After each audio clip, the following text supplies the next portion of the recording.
Bonjour les amis, nous sommes ici dans la forêt de Luan où TV Wallonie a été conviée pour la présentation du deuxième festival qui s'intitule Nourrir l'OVA. OVA, O, Ourte, Vesdre, Emblème.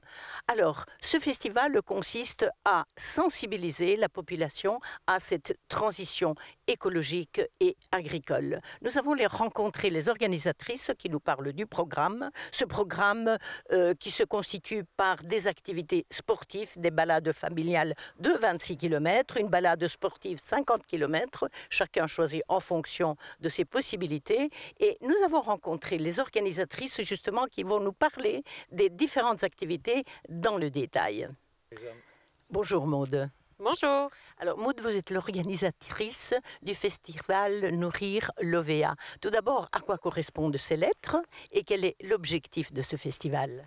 Alors, nourrir l'OVA signifie nourrir l'Ourte Vesdre Emblève. Donc, je travaille au GREOVA, qui est le groupement régional économique Ourte Vesdre Emblève, d'où le nom du festival. C'est une ASBL qui regroupe 14 communes autour de ces trois rivières. Alors, est-ce que c'est la première, deuxième, troisième édition ? Alors, c'est la deuxième édition du festival. Une première édition a été organisée en septembre et octobre 2023 et nous avons décidé, au vu du franc succès de cette première édition, d'organiser une seconde ici à partir de ce vendredi 12 septembre. Alors, en quoi consiste ce festival ? En quelques mots, vous pourriez nous dire quel est d'abord l'objectif principal et quelles sont les activités organisées ? Alors l'objectif de ce festival, c'est de promouvoir le circuit court, les acteurs locaux ainsi que les associations, mais aussi de sensibiliser les citoyens vers la transition alimentaire, mais aussi toutes les questions environnementales qui se posent aussi actuellement. Pour ce festival, nous avons pas moins de 15 activités qui sont proposées. Ça peut varier entre différents marchés de producteurs locaux sur des places de village, des brunchs aussi, donc de nouveau pour promouvoir le circuit court, mais aussi des conférences et des débats qui sont orientés plus sur l'environnement et sur l'avenir de l'agriculture, par exemple. Alors, ce beau projet, comment fait-on pour participer ? D'abord, quelles sont les communes qui participent ? Est-ce que vous avez beaucoup de communes ou c'est uniquement quelques-unes qui sont sensibilisées à ce projet ? Alors, toutes les communes sont sensibilisées à ce projet puisque les 14 communes du GREOVA donc, participent activement à cette seconde édition. Et alors, il y a aussi pas mal de différents partenaires, donc les CPS des différentes communes, des bibliothèques, le foyer culturel de Sprimont par exemple, la forêt de Luan qui nous accueille aujourd'hui. Donc voilà, on a pas mal de partenaires, les offices de tourisme aussi, qui nous aident dans l'organisation de différentes activités. Bonjour Fanny. Bonjour. Alors Fanny, vous participez ici au festival de Nourrir l'OVA. Dites-nous quel est votre organisme et quel est votre rôle dans ce festival ? Alors je travaille pour l'ASBL Arsenic 2. Donc je suis l'animatrice chargée de diffusion et de communication de l'ASBL. Et donc nous sommes on va dire les principaux partenaires des festivals Nourrir la Wallonie.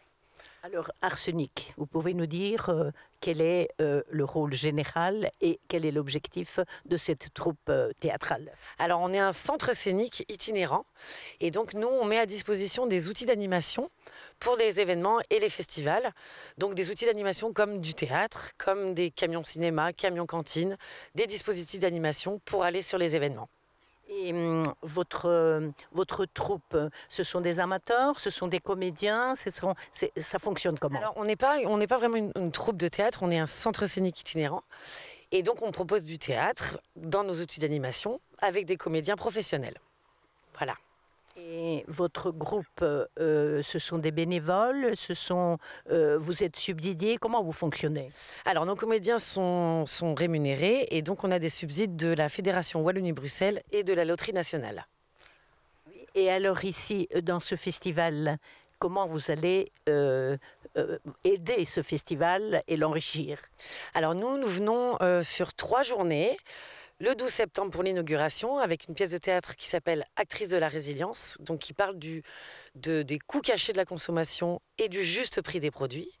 On a également une intervention ici à la forêt de Luan le 24 septembre avec une pièce de théâtre qui s'appelle Semeur de graines et qui parle des potagers collectifs, du potager communautaire de Bressou et des bacs incroyables comestibles qui sont des bacs où on fait pousser des plantes dans les villes. Et donc on revient une dernière fois pour la clôture du festival le 5 octobre à Isneux dans les Vergers avec cette même pièce de théâtre, Semeur de graines. En tout cas, le théâtre, une belle façon de sensibiliser le public. Exactement. Toutes nos courtes formes sont tremplins au débat pour sensibiliser le public. Eh bien, merci et bon succès. Merci beaucoup, une belle journée. Bonjour Nadia. Bonjour. Alors Nadia, ici nous sommes dans la forêt de Luant. Quel est votre rôle ici dans cette organisation? Donc moi je fais partie des membres fondateurs du projet donc en 2018. Actuellement je suis engagée dans le cadre du subside qu'on a reçu de la région Wallonne autour du projet de tiers-lieu rural et donc je m'occupe de la coordination générale administrative et de la programmation du lieu.